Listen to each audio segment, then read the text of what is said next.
Hi. Good morning, good afternoon, wherever you are.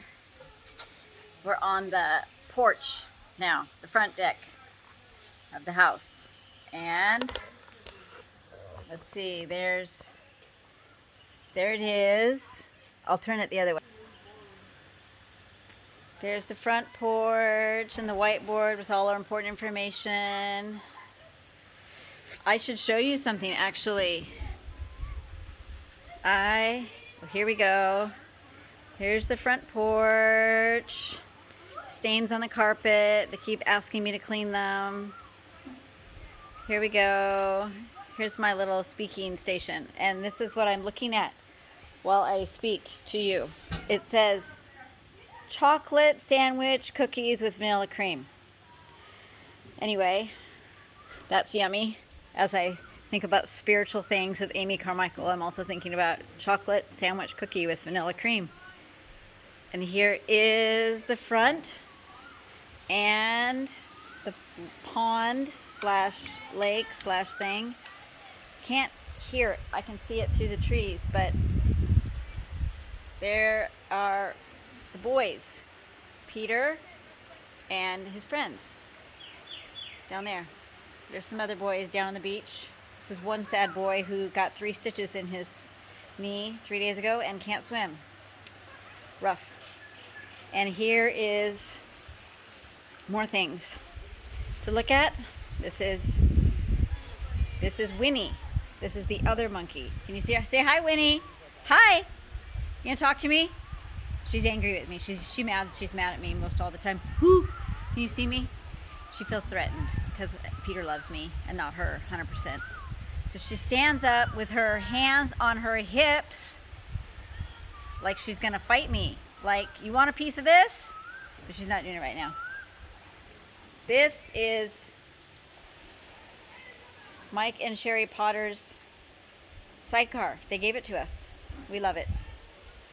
And kitchen. I think new horse Kalaga. It's a Burmese artwork since you've been here. New fridge since you've been here also. And this is dead. The stove is dead. The inside bit with the burner rusted and fell off. No baking right now. I have to go get a new oven. And these are the eggs that I have yet to put away from this morning, but I'm going to do my devotions with you first. But I have to show you, this is the room. It is no longer the yellow school bus. I was so sick of that yellow school bus that I had it painted white while we were at the beach this last time. And this is my annual decade cleaning, and I'm now going through my little technology drawer thing. But I have cleaned out all of my drawers. They were just chaotic. Look at that. Whoa, nothing in there, meaning clean.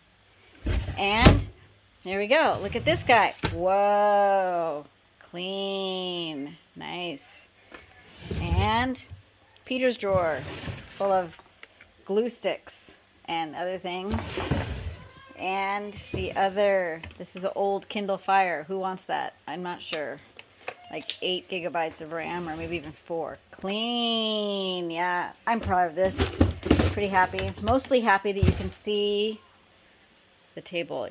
I don't know, it was covered with books and papers back from when the children were young, and all the school books. Not all of them, because I've given a lot of them away. This is the last of the homeschooling right there. One tiny section of shelf is all. In fact, it's only this little bit. That's homeschool. The rest of it is fun stuff. And the bookshelves of happiness that you gave us. Yes, still useful. All right. So, okay. Anyway, the house misses you. And it's pleasant. We're getting a new horse tomorrow. His name is going to be Reveille, because that's the mascot for Texas A&M. It's the collie. There we go. Yep, there we go. Yeah, it's a stallion, and maybe they want to breed him, make more horses. Got a mare too. Bought a mare down in Hua Hin. Went to Hua Hin and bought these horses as we were spending time with Grandma and Grandpa. And we still have Sundance, and we still have Bolt and Shasta, Crazy Shasta, who's a little bit better, but mostly just Sue rides him, and Ranger, and Basha is the other newish one since you've been here. Now we're gonna have Reveille, big tall red stallion, but he's nice. He's 9 years old, so he's older and should be, and I can even ride him. I rode him. That's my test, that I sit on him and he'll walk nicely, even with me. And so anyway, it's tomorrow. But let's read a little bit. My book is falling apart. Like all the pages are falling out. It's very old. Okay, so this chapter is called chapter 4, The First Child. First quote is, "And when thou comest thy tale to tell, smooth not thy tongue to filed talk." It's Shakespeare. Not sure what that is. Does it mean defiled talk or file talk? Like nail file, like trimming your talk? I suppose you could spend a lot of time with Shakespeare's words. Okay. The next quote says, "Going from city to city, tired and weary, always to meet with sharp opposition and cynicism, and ever new proofs of the vast and hideous oppression, is like running one's breast upon knife points, always beginning afresh before the last wound is healed. One thing we know, and that is that all this cruelty and sin, slaughter of the innocents, this organized vice, this heavy oppression is hateful in the eyes of the holy God, and we know that it must perish before the light of his countenance, when the arm of the Lord shall be revealed, and when his own arm shall bring salvation, even out of the depths. Therefore we will praise him and rejoice, for that day is coming." That's from Josephine Butler. Okay, The First Child. "Once, out on the rough grass that stretches beyond a noted temple, near the sea, 1,000 or more miles from Dohnavur, we came on a group of women surrounding a 5-legged calf. One by one, the women were dropping silver coins on the back of the calf. As each coin fell, the little animal shivered. The falling of the coins tickled it.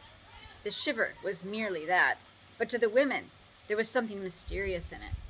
So they worshipped, folding their hands and bowing. And the owner of the calf gathered up the coins with a smile, extraordinarily like the enigmatical smile of Mona Lisa. Further down on the grass, we saw more animals with added limbs. Each had its attendant who swept up the silver gains. Grass, withered and brown, but still innocent grass. Air clear and blue, sky cloudless, sea clean and glorious. But behind each little calf, we saw a stark and cruel thing, an operation without an anesthetic on 2 animals, the one from which the limb was cut, the creature on which it was grafted.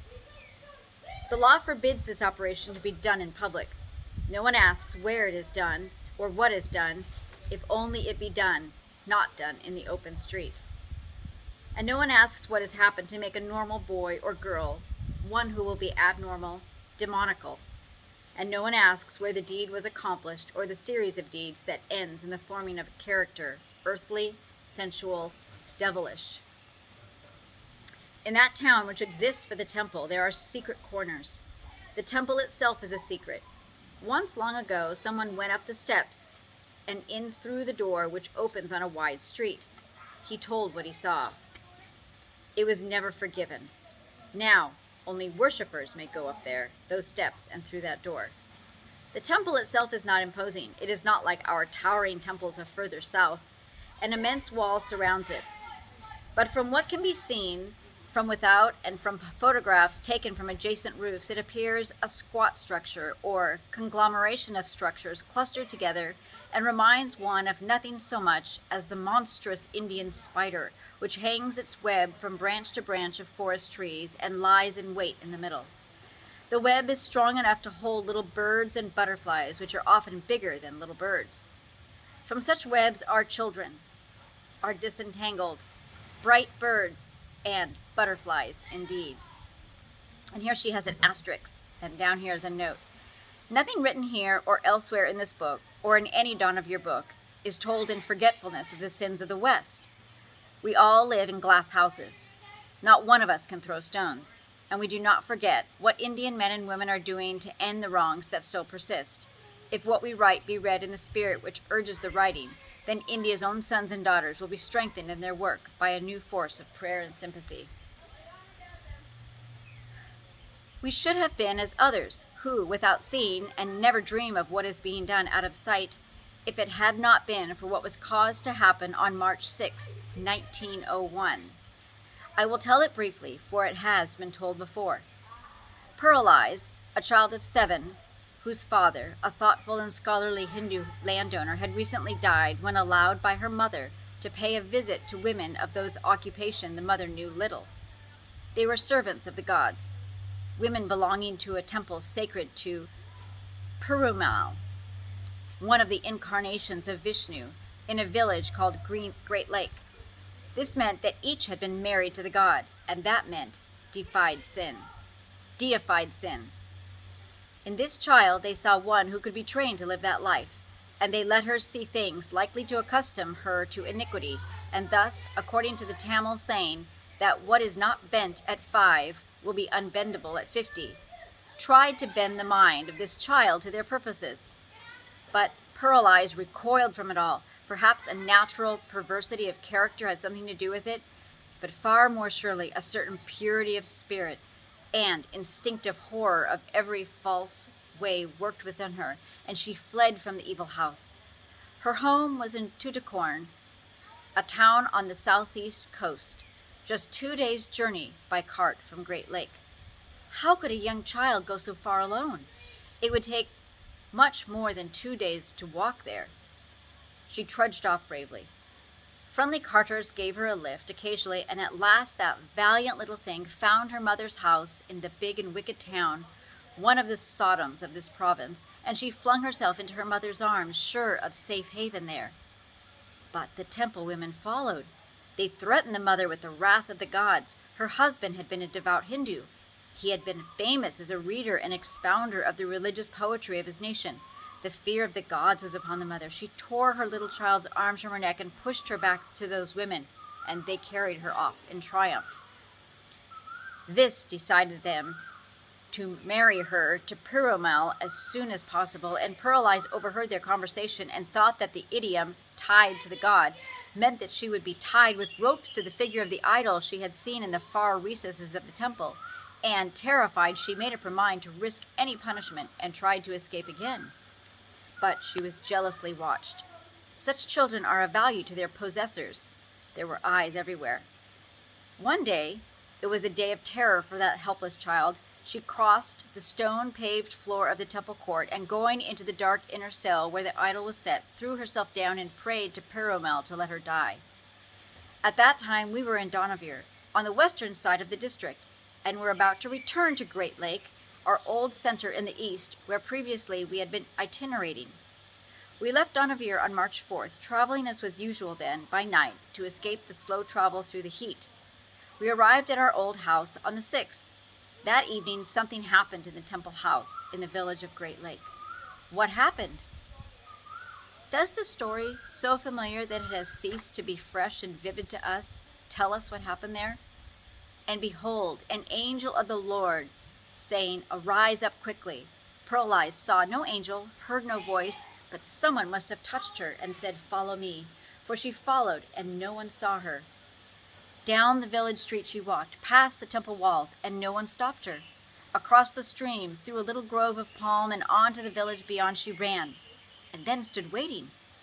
There a kindly woman found her, like a lost lamb looking for its fold, and she took her home for the night. but she dared not have kept her an hour longer. "If you had not come, I should have taken her back to the temple house," she said. "An evil place is the temple house. It is good that you are back." The child told us things that darkened the sunlight. It was impossible to forget those things. Wherever we went after that day, we were constrained to gather facts about what appeared great secret traffic in the souls and bodies of young children, and we were searched for some way to save them and could find no way. We searched. The helpless little things seemed to slip between our fingers as we stretched out our hands to grasp them, or it was as though a great wave swept up and carried them out to sea.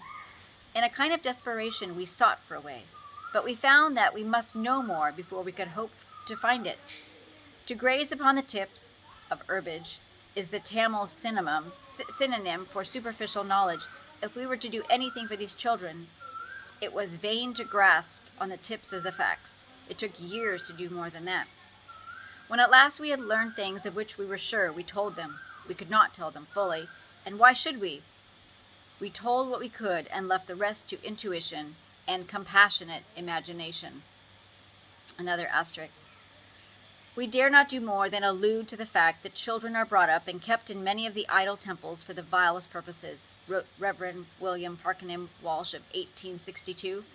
We came upon his little old book in 1910, but in 1927, something more than illusion appeared. Mother India and Slaves of the Gods is a book, or writing, tore veils from the face of things. The author of those books had to suffer. She did not care how she suffered, if only women or child could be helped thereby. She did not profess to show India as a whole. Great, beautiful fields of Indian life are untouched. She told what is harder to tell, because the one who tells it is misunderstood even by those whom she seeks to serve. Of the heart behind they know nothing. We who love India and yet love truth, we understand. The things that we saw haunted us. They are endurable now only because, as time goes on, something is being done towards their ending, and because of the certainty of their utter annihilation at the coming of the King of Righteousness. With cause that hope sustains thee, often the word spoke, Dagon must fall. And after the children came, we learned to live two lives. The haunted one was pushed far underneath. Gaiety, not specters, should walk in the child's world. Sometimes we felt as though things that we had seen and heard had killed forever the laughter in us, but children must have laughter round about them. Some guests to Dohnavur see nothing but the laughter side, the joy of flowers and babies, but a few see deeper, and it is for such this book is written, and to tell the world will come, inasmuch as ye have done it unto the least of these, ye have done it unto me. We discovered nothing by asking questions. To ask was to close every door. To be foreign in dress, food, or ways would have been to lock those doors, the only doors to knowledge. We learned by quietly sharing as much as we could in the life of the people, by listening, not by questioning. Panamal, one of the 3 Indian sisters of the early days, used to travel with me, and together we stayed in some wayside shelter, often on a roof of pillars, often only a roof on pillars, or with a convert girl who had married and lived in Temple Town. Once we camped in a byre, in a city slum, and Panamal, who had never slept on a dirty floor, comforted herself by remembering Bethlehem. Wherever a mat could be spread on the ground, there we stayed for as long as we could stand the noise and glare and heat and smells. I wrote to missionaries all over the province, trying to find some way to reach the children, but no one could tell me any way. Some questioned their existence. Government blue books occasionally alluded to them, but busy missionaries have no time to read blue books. We ourselves knew nothing of those books till long after we were embarked on the work. But there were 2 who wrote works of valiant comradeship, one on an SPG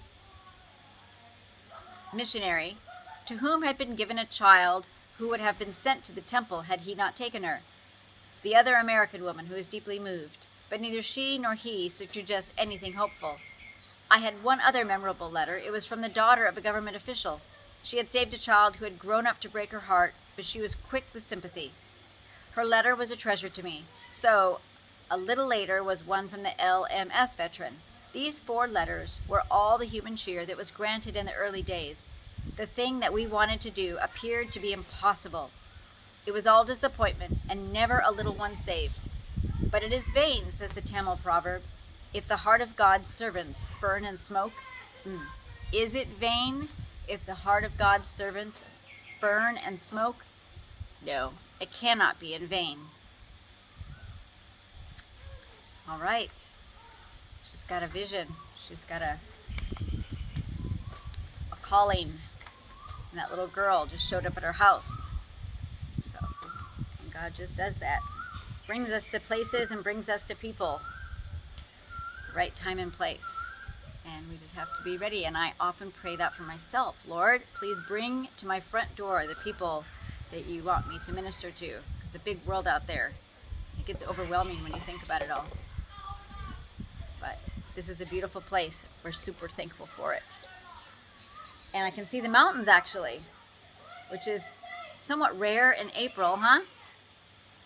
The weather is usually awful, and you can't see anything, but there's been rain.